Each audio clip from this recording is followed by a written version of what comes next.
Excellent. So thank you everyone for joining the webinar on network segmentation. My name is Lloyd Noronha and I have with me David Klebanov. And together we'll be talking about a very, essentially a very powerful design practice in networking to protect the critical assets of an enterprise. Essentially, network segmentation has been used as a tool to an extent at branches and other smaller locations.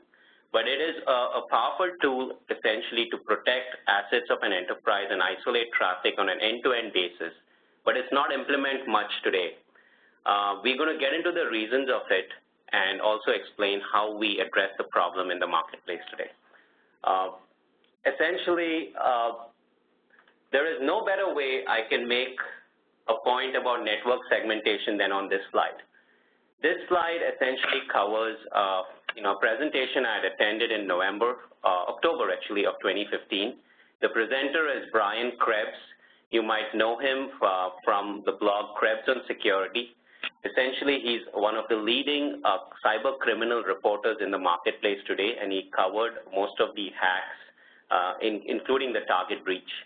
Now, what was interesting about the target breach was they had conducted an extensive audit at the end of the breach and the audit committee had presented 4 major findings to mitigate such events again.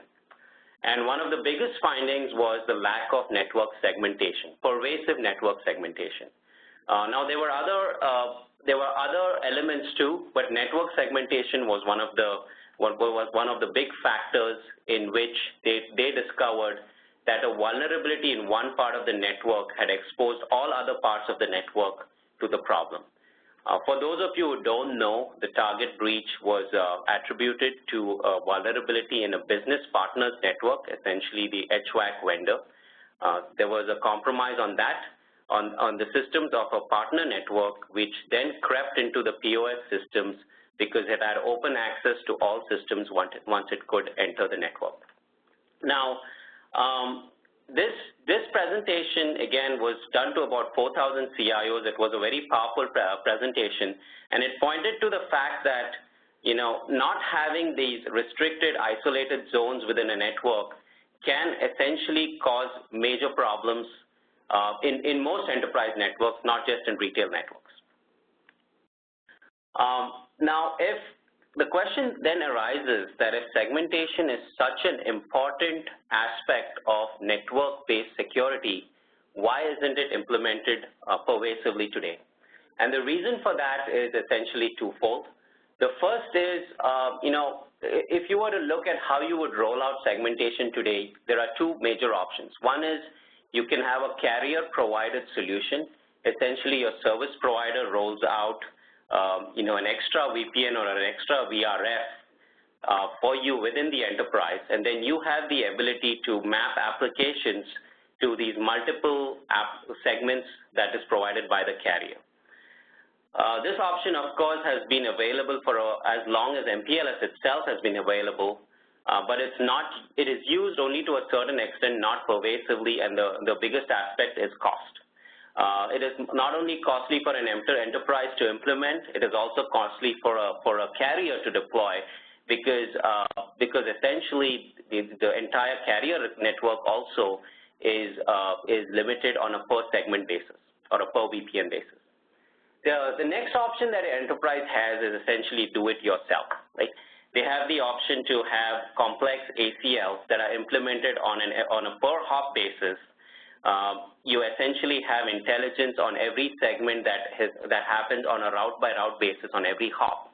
And of course, this option also, again, has existed for a while, but very complex, very hard to implement, and if you were to actually count the number of enterprises that deploy end-to-end segmentation across the globe today, you would easily come with a number that you could count with your fingers.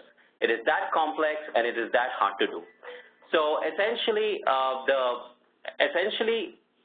even if you were able to deploy one of these options, the question still arises whether you can, how do you deploy segmentation across the full WAN, right?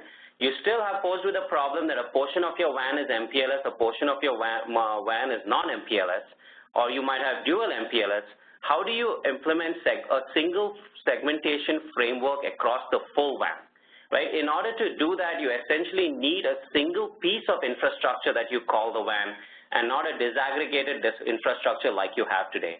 And in order to explain more about how we solve it today with some real customer examples, I'm going to turn it over to David Klebanov on, essentially discussing the overlay piece of the network. Right. Thank you very much, Lloyd, for the introduction and the overview. So as you can see that there's quite a few challenges of deploying network segmentation using the mechanisms that are available today. So what Viptela makes available to you is a different approach through leveraging the software-defined wide area network capabilities. And the way you do that is through the means of virtualizing your wide area network transports. So imagine that you now view your entire wide area network as a collection of capacity, and that capacity can be delivered through different means, be that an MPLS, traditional MPLS network, a broadband circuit, or something like a cellular 4G LTE service. All of those transport are abstracted and abstracted by the software-defined wide area network virtual fabric, and now you can operate and you can consume those resources in a way that abstracts the complexities of each one of them. So as you can see in here, you can easily achieve the end-to-end segmentation and segregation of the traffic by employing those on the Viptela CPE devices, which is the customer premise equipment, and allowing you to achieve that segmentation across multiple transports. So you no longer have to consider a segmentation techniques of MPLS and a segmentation techniques of broadband or IPsec to make it work. It's a unified fabric that you can now segment an end-to-end through a software-defined WAN approach. Now, what are the practical examples that we see across our customer base for deploying segmentation? And I'm going to focus on the three major ones that we have seen in our deployments. So the first and foremost is an actual functional segregation of traffic across your network. So if you consider, there's of course many examples that we encounter, but if you consider the main ones, is that there's a few classes of traffic that you would like to segregate across your wide area or across your abstracted wide area network. And these are many times things like security-conscious things that go to your on-premise or cloud data centers. This can be segmented into separate segments, and we have customers doing that. Now you have things like unified communications of voice and video that flows between the branches and doesn't quite touch the data centers, and that could be segmented into its own segment. And then you can have things like guest services that go to the internet and are segmented yet to another portion, another segment on your network. And that creates an isolation of those environments and allows you to compartmentalize each one of them, so you can apply security controls to each one of them separately, and they don't mix. So if one of them was compromised, then that would not bleed over to the other environment, which is exactly what Lloyd has mentioned in the beginning of our webinar here, is that that was the case with target breach, is that a breach of a certain segment in the network, since the network was not really segmented, or breach in a certain part of the network quickly propagates across the entire environment. So by creating this compartmentalization of the network connectivity, you can get isolation of those networks. Right. Now, each one of those, of course, can be deployed with its own topologies and its own security mechanisms. So there's quite a lot of details, but at the fundamental level, you're looking at functional segmentation of things. Now, in addition to that, you can also think about segmenting things like production traffic from test traffic from lab traffic, right? Things of that nature. So it's not necessarily the high-level things like voice, video, security, and guest wireless. It could also be things like production, non-production, staging, HR, ERP systems, point of sale, quite a lot of things that you can imagine that you can segment. And again, going back to the example or going back to the architecture that I discussed in a previous slide, all of that is easily executed across any set of transports, be that an MPLS and broadband, exclusively MPLS, or any combination of the two, including the 4G LTE connectivity as well. So all of that becomes a breeze. Now, the second thing we're seeing is the mergers and acquisitions. So it's also becoming a very predominant case as we see now. There's quite a lot of acquisitions happening on the market. So the challenge that customers or the organizations are facing with acquiring a company is that how do you integrate that company's infrastructure into your own infrastructure, right? So there's a certain period where you may want to run two things in parallel. So you want to provide a connectivity and services to that acquired company. However, you want to make sure that those services are inspected. You have security enforcement points to make sure that whatever comes out of that acquired company's network is basically checked before being admitted to the parent organization. So here again, the segmentation comes to rescue, is that we have seen customers do by provisioning an isolated segments which accommodate the connectivity to and from the acquired company. So you can have finer security controls into how that communication occurs. So mergers and acquisitions has been a very interesting use case behind segmentation.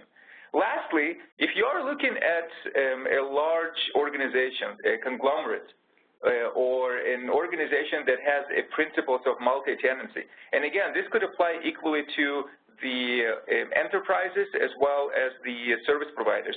Many times the organizational IT departments like to treat their internal users as tenants. So having this segmentation on a per tenant basis is also something that we're seeing a strong use case behind segmentation. Each one of the tenants is isolated from each other. The security controls are put on the tenant boundaries, so you can control through security checkpoints which traffic is allowed to cross or go through the cross-tenant space. You may want to have the tenants completely isolated. So it's really the flexibility is for you to exercise.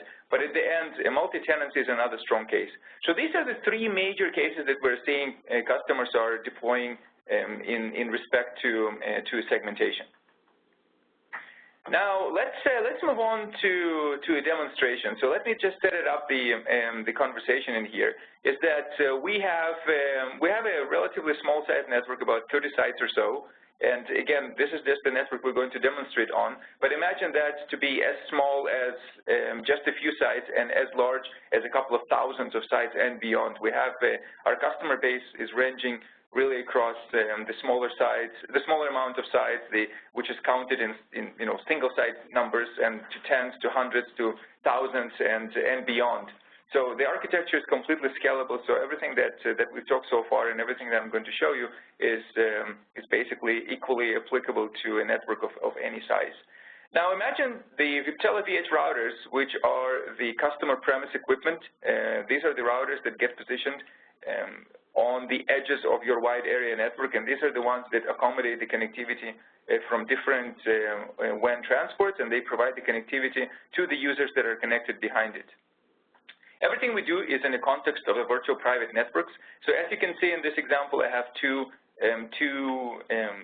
entities on the user side of the Viptela router, and this is the point of sale and the guest user or guest wireless user. And this is just to exemplify that these are completely two separate functions. Of course, you wouldn't want the point of sale, which are in, let's say, a retailer case. These are the registers. You don't want this to mix with the guest traffic of somebody who is just in the store and occasionally browsing the internet. Of course, these are completely two separate functions. You want them to be segregated across different virtual private networks. On the wide area network side, you can have resources that reside in your corporate data centers. You can have resources that reside in your cloud instances. And, of course, you can have the resources that are straight on the internet, and that mostly services the guest wireless. Now, by isolating the point-of-sale unit from the guest wireless, you can make sure that the two types of traffic don't mix, right? And you can make sure that the traffic that it comes from the guest user is sent over the internet, which is where it's intended to. Now, optionally, what you can do is you can still provide a cloud-based security, and in this case, we are going to be using a Zscaler integration that we have with Viptela that allows you to define user policies or access policies as to what is permitted or what resources are permitted to be consumed on the internet. So in our case, what we're going to do is we are allowing straight browsing, and we are not allowing a category of movie streaming, which in our case is going to be Netflix, right? So the bottom line is that we want to allow browsing to the guest users so they can enjoy their experience. At the same time, we want to make sure that they don't consume the resources unnecessarily, and also potentially expose you to a risk that is associated with them going to places that they should not be going, and since that could open you to different liabilities because you are liable for the services that users that are on your network are consuming, even though those could be guest users. So there's multiple cases that you would want to have this cloud security controls applied to the guest wireless traffic. So let me go quickly to demo this. So imagine this as being your guest user. In this case, we are using, this is a wireless guest user, so in this case, we're using a simple iPad just to show you, that something that simulates the user. So let me just open a browser. I have two destinations I can go to.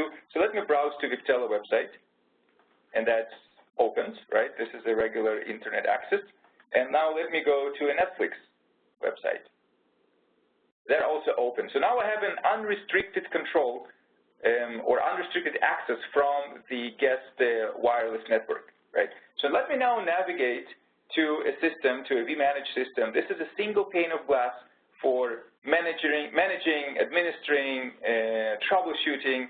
It's an operational tool that is a single pane of glass for the entire Viptela solution. So in here, what you can see is we have created a policy that inserts the cloud security into the guest wireless segment. So all we need to do is we need to go and activate this policy. So this policy is being activated, and now it's being propagated to the entire Viptela network. And again, it's a relatively small network in here of about only 30 sites or so. But imagine this to going from a single site all the way to thousands of sites. It is exactly the same. So you can see it's been successful. So the policy has been pushed. So let's go back to the wireless user. So let me close the windows, and let me just browse again. So let me go to Viptela website. Viptela website still opens. This is just because it's a regular browsing. It has not been classified as a streaming movie or television category. Now, if I now go and I try to go to Netflix, I will get this response. So what you see in here is basically a cloud security controls have been applied through the Zscaler, which is a leader in a cloud security, and we have now made sure that the traffic that goes over this internet connection from that remote site, and that traffic is subjected to the Zscaler integration, subject to the Zscaler's policy controls, because we apply the policy on the vManage. So that's just an easy way for you to see how the power of segmentation allows you to create multiple functional segments in your network and apply different security controls on a per segment basis. Wonderful. Thank you for that, David. So that's pretty much done with our session today. We want to open it up for Q&A. I think that was a nice and short presentation and demo. We wanted to keep it short, so we spend more time on Q&A. As you could see that the policy that David showed you on the guest wireless is a single-click policy that you can apply to your guest wireless networks across the globe. So if you are an enterprise with 3,000 or 5,000 sites across the globe, some running broadband, some running MPLS, some running a hybrid mix, and you want a single policy to be applicable on a segment everywhere, so this is how you would implement it. So I want to throw it up for questions right now. We've had a few questions coming in, and I also want to clarify that questions are in two categories. So there are questions from a service provider perspective and as well as an enterprise perspective. So we'll clarify that as we ask each one of these questions. Sure. So the first question we have is, can you explain some real customer deployment examples of customers of segmentation that we have today with Viptela? Right. Yes. This is a great question here. So the great example that we have is with the Fortune 500 retailer that is deploying over 1,000 sites now in production with Viptela technology.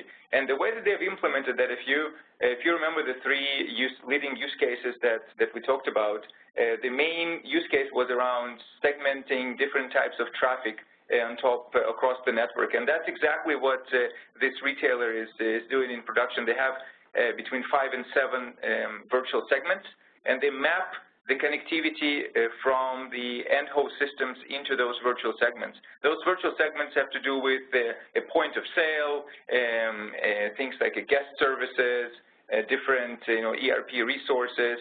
So segmenting their entire environment that has traditionally been just a single blob, that's traditionally the way that people have treated the wide area networks. Now all of that is segmented end-to-end through between 5 and 7 virtual segments stretching across over 1,000 production sites. Yes, and to add to that, in addition to that, the same network has also a separate segment for a POS network, which is highly critical, and also a separate segment for surveillance, managing surveillance feeds. Right, and the interesting part of each of these segments is they are on a completely different topology. Some of them are hub and spoke, some of them are full mesh, and some of them are star. For example, the surveillance is a star network where you're only sharing regional information in a full mesh manner in a region. But voice, video segments, and also some other segments are full mesh, right? Direct branch-to-branch connectivity, and POS systems, of course, is a purely hub and spoke.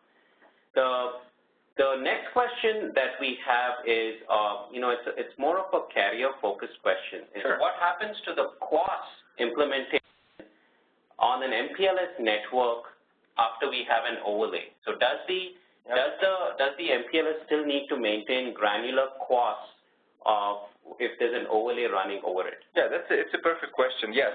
So what we do on our point is that we give you really flexible controls as far as what you would like to do with the quality of service before you hand it over to the MPLS network.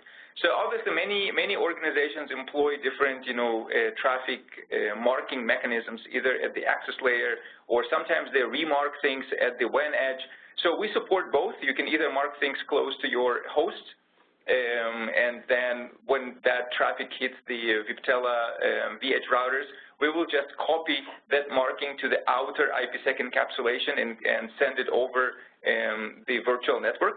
And when that traffic gets to the MPLS network, the MPLS service provider can still apply their QoS controls based on the marking. So we preserve the marking that was applied at the host level to all the way into the MPLS. So service provider QoS differentiated treatment is still very much an integral part of what happens. Of course, if the traffic is sent over internet, there are no QoS guarantees over the internet, so you are at the mercy of the internet performance.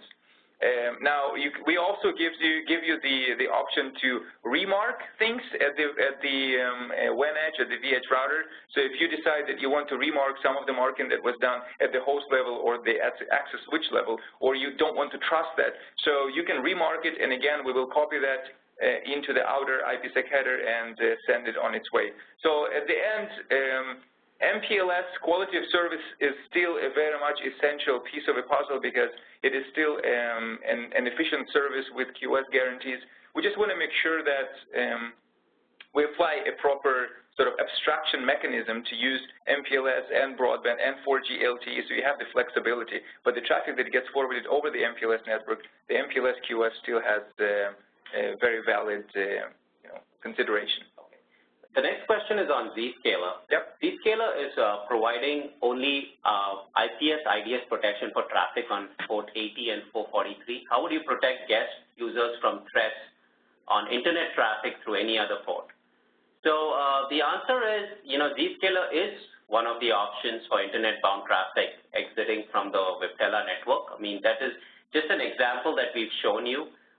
There are many customers that have deployed with different security schemes in their network, both in-house and cloud-based. Even without that, there is native functionality in Viptela devices itself that allows us to identify traffic types and essentially apply policy based on that. So we can selectively drop traffic at any point in the network based on your enterprise policy. Right. Yeah, and I would add just two small things to that. First, Zscaler has pretty extensive capabilities for inspecting the traffic, including traffic that was encrypted with SSL and traffic that has been tunneled through an HTTP. So it is true that it is sort of a web-based enforcement, yet it is very powerful across the stack. So, and as Lloyd has mentioned, Zscaler is one option.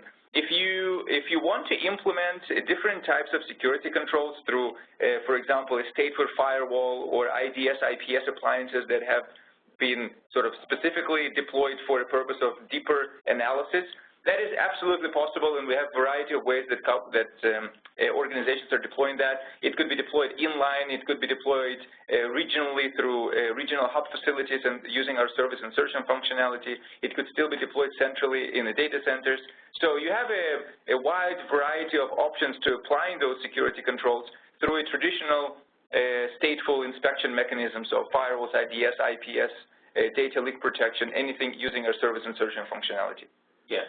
And another question related to that is how do we protect traffic types on the overlay network itself? How do we prevent the overlay network itself from getting attacked?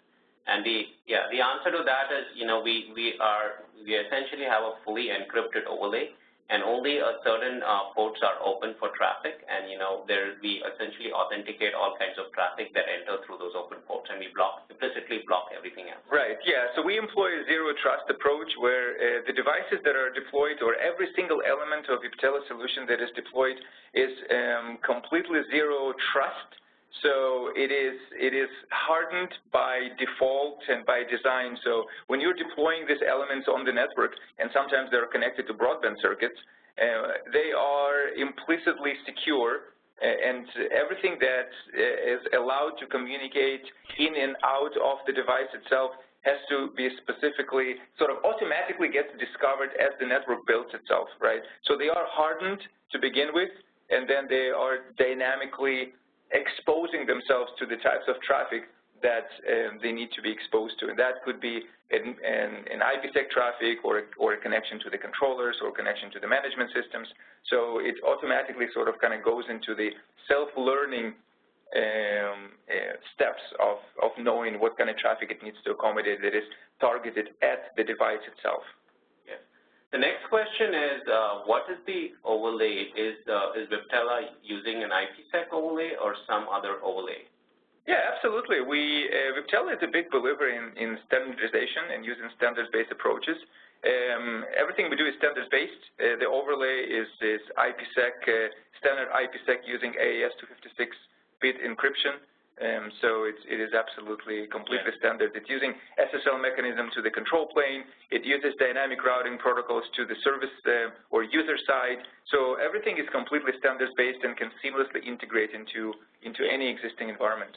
Yeah, and the only thing I have to add to that is that by default it's a full mesh of IPsec tunnels, and the way we've essentially addressed the challenges of high-scale IPsec mesh is by replacing IPE with a form of proprietary innovation that we have.